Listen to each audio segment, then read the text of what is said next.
Shalom Akim out there, giving all praises, honor, and glory to Yahweh Bahashim Yahushai. Double honors to our elders and apostles of Great Millstone who ruled well, taught us his truth. Peace, blessings, salutations to the elect, the men out there that's pushing his word in truth and sincerity, those that be likening to the speckled bird, those that are scattered across the four corners, looking at different tongues, speaking different nations, and to the Aguaf out there that's listening and learning, okay? To USA Shalom. All right, this your brother Samat. I'm coming with a quick video. This was inspired recently, just ultimately because there was a brother who was pretty, a brother that's, kind of lukewarm in his truth. He tends to have one foot in the world, one foot out the world. I'm not going to name the brother, He's, we just hoping that he gets himself together. But from the last conversation, he seemed like, he went through a near-death experience, and it kind of instilled that fear of the Lord in him, And what we think is that he didn't have that fear in him to begin with, really, because he lacked wisdom, he lacked knowledge. And that's why I'm going to start with Isaiah 33:6. It says, "And wisdom and knowledge shall be the stability of thy times, and the strength of salvation. The fear of the Lord is his treasure." Exactly. So us in his truth, the fear of the Lord is our treasure, because ultimately fearing the Lord is what keeps us on the right path. Fearing the Lord ultimately is what keeps us on track, keeps us on the ball, and keeps us from falling to, diverse temptations and being consumed by the influences of the world, so to say. So I'm going to jump to 2 Corinthians 6:14, and this is really pretty much going to start the video, all right? And it says, "Be not unequally yoked together with unbelievers, for what fellowship have righteousness with unrighteousness, and what communion have light with darkness?" So you don't want to make sure you're unequally yoked, together with unbelievers, okay? Now, let's go in and look to see exactly what it means to be unequally yoked. Okay, so let's see, when unequally yoked, okay? Let me see. Definition. Let's just look at the word unequally, okay? So we know that unequally means not equal, not the same quantity, quality, rank, ability. People are unequal in their capacities, not adequate as an amount, power, or ability, right? Now let's look up yoked, right? Definition. Yoked. All right, hold on.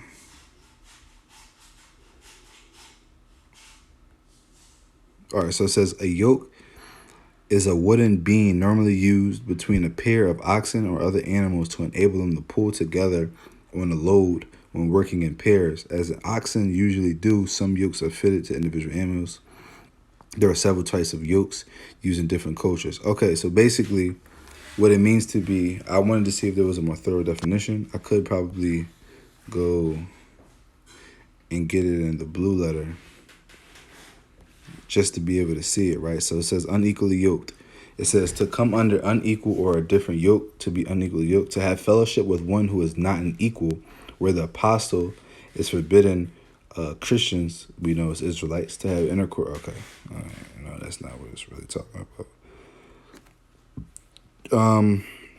But the Strong's definition says to associate discordantly. Okay. And let's go into that word discordantly. So what was that? Discordantly.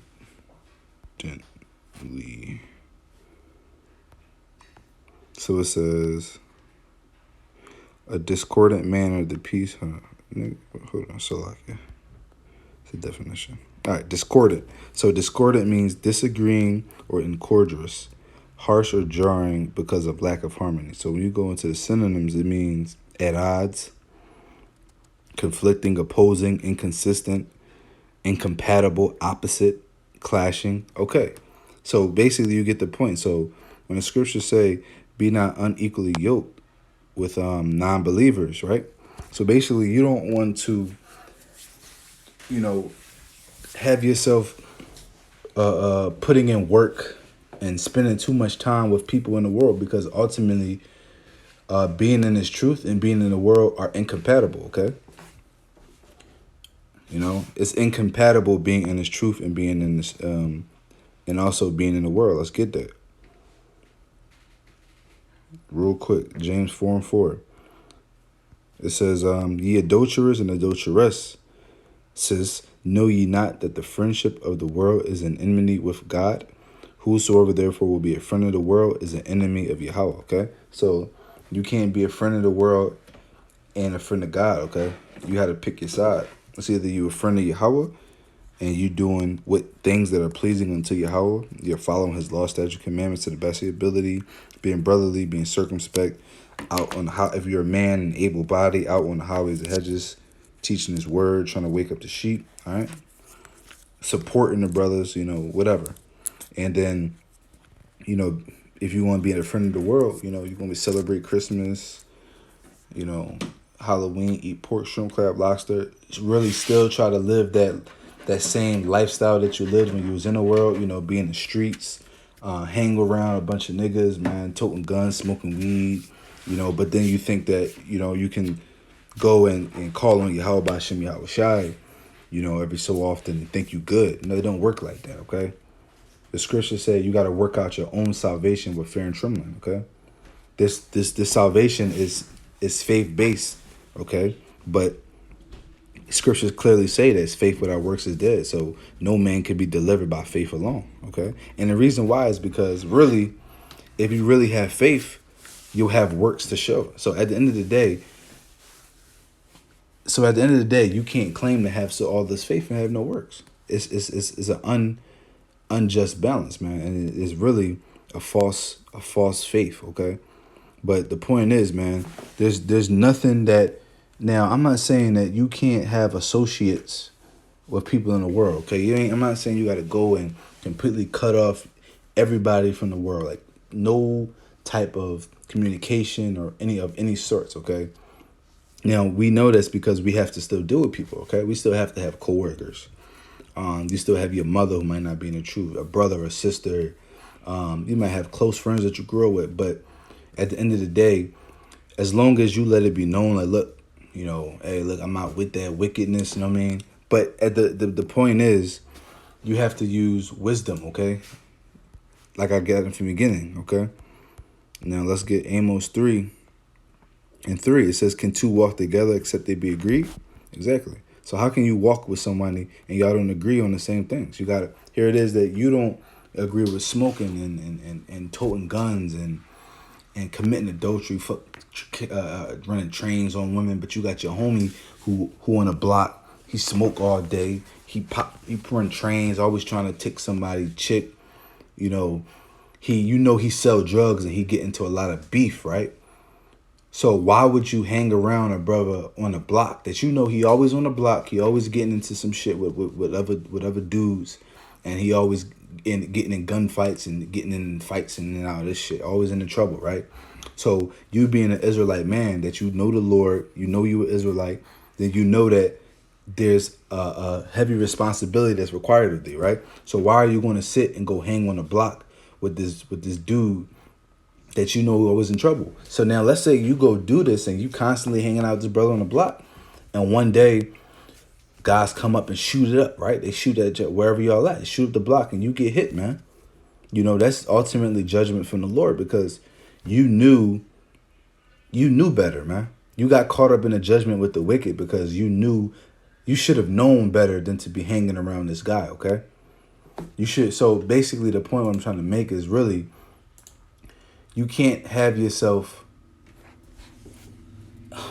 like join together with people in the world, man, because ultimately that'll cause you to you'll end up start getting influenced by things that are in the world, okay? Let me get this. This is Psalms 101, and I start at 3. No, I'm gonna just start from the top. It says, I will sing mercy and judgment unto thee, O Yahweh, will I sing. I will behave myself wisely in a perfect way. Oh, when wilt thou come unto me, I will walk within my house with a perfect heart. Exactly, man. So you want to behave yourself and wisely, okay? So that means that the decisions you make, the people you choose to be around, when it's a choice, okay?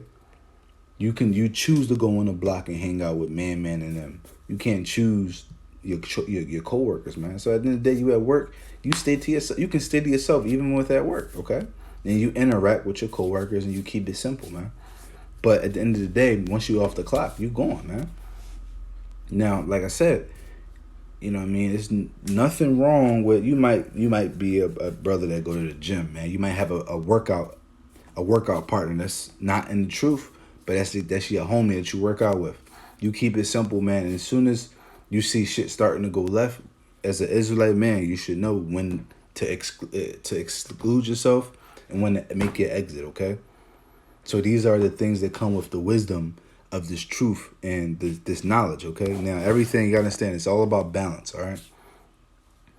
Now, just because you are Israelite and you're doing this work, it's not unlawful to be around someone that's not in the truth, okay? Now, if you got a homie, at some point you should bring this truth up to try to maybe plant a seed, but you know that you have to pick and choose your battles, choose the right, scenario. And based off of that response, it depends on how you move forward. If somebody starts blaspheming the Lord and disrespecting this truth, that's when you know that this is not someone you need to be around you. Okay, and I'm gonna come back to this, but I'm gonna jump to this just for the sake of what I just brought out. 1 Corinthians 15 and 33. It says, "Be not deceived. Evil communications corrupt good manners." All right, so constantly hanging around people in the world, you'll start picking up on things, man. And that's just the reality of the matter, because you can't be a righteous man and hang around a bunch of wicked ass people all day, every day, and expect not to pick up on some things or not to be influenced by the things that are going on with these wicked people, man. But if you being around brothers at all times and you're constantly around righteousness and in the spirit of the Lord, you're going to be influenced by brothers and the things that the communications, because you're always going to be involved in spiritual conversations. Okay, you're always going to be involved in exhortation. Brothers are always going to uplift you. Okay, and I'm gonna get a preset right after this for that. Verse 3, it says, "I will set no wicked thing before my." This is back in Psalm 101. Verse 3, "I will set no wicked thing before my eyes. I hate the work of them that turn aside. It shall not cleave unto me. A froward heart shall depart from me. I will not know a wicked person." All right. So now you got to use wisdom with this, man. So really, if you got people coming, or you don't invite people into your house if you know they're going to be bringing some pork, shrimp, crab, lobster, man. Really, you should be wary about who you invite into your home anyway, okay? But let's just say you kind of have a friend that's in the world, but they're real respectful of you. They respect what you about. They respect you, period. So they know if you like, yo, bro, listen, I don't want none of that pork in my house or none of that. They gonna respect it, and they know they come into your home. All right, cool. Every once in a while, it's nothing wrong with that, man. But really, you should be wanting to be around brothers and people of like mind, okay, at all times, really, because at the end of the day, that's what we striving for. We striving for all of our people to be to be righteous and on point, and we striving to be in those spiritual bodies and in the kingdom.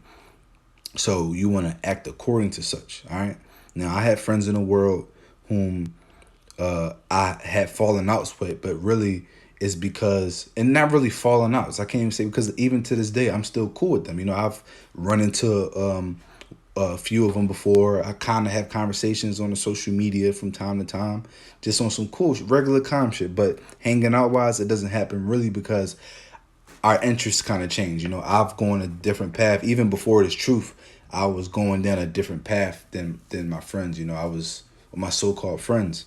I was going down the path more of the intellectual path, or not wanting to be around folly even before the truth. I guess that was the Lord's way of preparing me to come to do this work. And it's beautiful, really.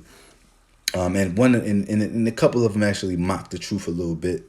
A little bit, and I at the time, I kind of had to check it a little bit, but it is what it is. The Spirit of the Lord deal how the Spirit of the Lord deal, But like I said, I don't have those hangouts anymore. But then I do have a few people in the world whom I make good relationships with who overall they might not bring any value to my life spiritually wise, but then they do still bring some type of value, vainly speaking. Like I have a friend who like I do real estate in the world, so I have a friend that I used to work with, and he's in the real estate as well, and he's someone who's always trying to better himself. So even outside of the brothers, I rather surround my people who's still trying to better themselves. Okay, he's a family man. He's not into all the bullshit that's going on. So at least being around him, I'm not really going to be influenced by a bunch of wicked deeds. He just doesn't know he's Israelite. He's not out here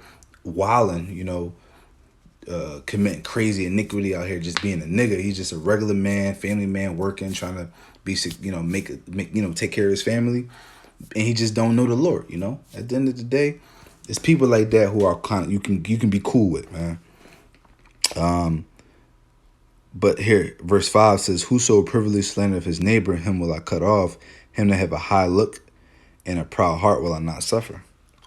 Exactly. So the Lord going to destroy everyone who slandereth his neighbor. So these are those people, not only in the world, but you even got some people that just so-called in the truth, man. But these are the people who want to talk behind your back, people who want to mock you, scoff you. But it is what it is, man. So let me get this last precept, and this is just going to really close it all out. Like I said, you should really want to be around brothers in the truth and be around people of like mind, because you're going to be influenced by the conversations, and you're going to be influenced by the ways of other brothers. You're going to see a brother, brother handling his business, man, doing the work, he's studying, he's doing studies, you having conversation. Yo, bro, you did a video today? What you do it on? Oh, word? You know what? Yo, I think you might be in conversation with a brother, and y'all start talking about something. You're like, yo, bro, that's a video. Next thing you know, y'all might even do a video together, or you might take that conversation and you go into your home and you do a video on it. You do a lesson and edify the sheep, okay? So this is Sirach, or Ecclesiastes 37:12. It says, "But be thou continually with a godly man, whom thou knowest to keep the commandments of the Lord, whose mind is according to thy mind, and will sorrow with thee if thou shalt miscarry." Exactly. Because at the end of the day, we know that in this truth, man, if you alone in this truth, man, it's a bad thing, because scripture say, I don't know the scripture, but I can find it. But it says it's better to have a friend, because when you have a friend and you fall, man, he'll lift you up. But if you by yourself, you have no one to help you up when you fall, man. And there's nothing wrong. See, this society is taught our people that you got to be independent, man. You can't be dependent upon anybody, man. That's not according to the Lord, man. Because at the end of the day, being Israelites, ultimately, that's what we all about. We're dependent upon our power, man. And our power has set up laws and statutes and commandments around being brotherly and loving our neighbor like ourselves. Because ultimately, the Lord knew that in this life on earth, in these bodies, we were going to fall, and we were going to make mistakes. We were going to be afflicted in some way, shape, or form. So he made the brotherhood and the neighborhood, and he desired for it to be a beautiful thing where everybody can lean and rely on each other, But this society is ass backwards. Everything the so-called white man is about, man, is really against the Lord, because the society teaches you got to be independent. You got to get it on your own. If you got help, you ain't really get it right. I did it all on my own. And teach you to stun on your neighbor, to flex on you. Look, man, at the end of the day, we all about, as being an Israelite man or Israelite woman, you got to be about your neighbor, okay? You got to be charitable, all right? That's what Yahweh Shai was about. Yahweh Shai was about helping the brotherhood, all right? But we know that in where we at now, we got to be that way towards each other, of people of like mind. That's why it says, whose mind is according to thy mind, and will sorrow with thee if thou shalt miscarry. So if you're going through a rough time, you got a brother that can help you out, man. A brother that can give you some support, even if it's not actual physical support, but just spiritual support, man. Mental support, just help you through, to be able to sorrow with thee, be able to relate and can really feel the pain you're going through. And, that shit, man, that shit goes a long way, man. It really does, because nobody wants to be alone.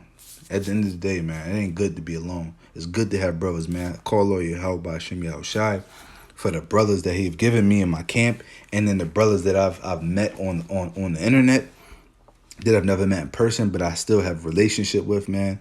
Hey, man, may the Lord bless all of y'all, man, really abundantly. You know, you and your families, man. You know, but hey, you know, Lord willing, those brothers, you know, we all see each other in the kingdom on a chariot, you know, and you know it's gonna be a beautiful time, all right. But you know that's the point, man. Let's just do what we gotta do, man, to hurry up to get Yahweh Shah to come back, man, and deliver us, all right. You know, Lord willing, this video was edifying. Till next.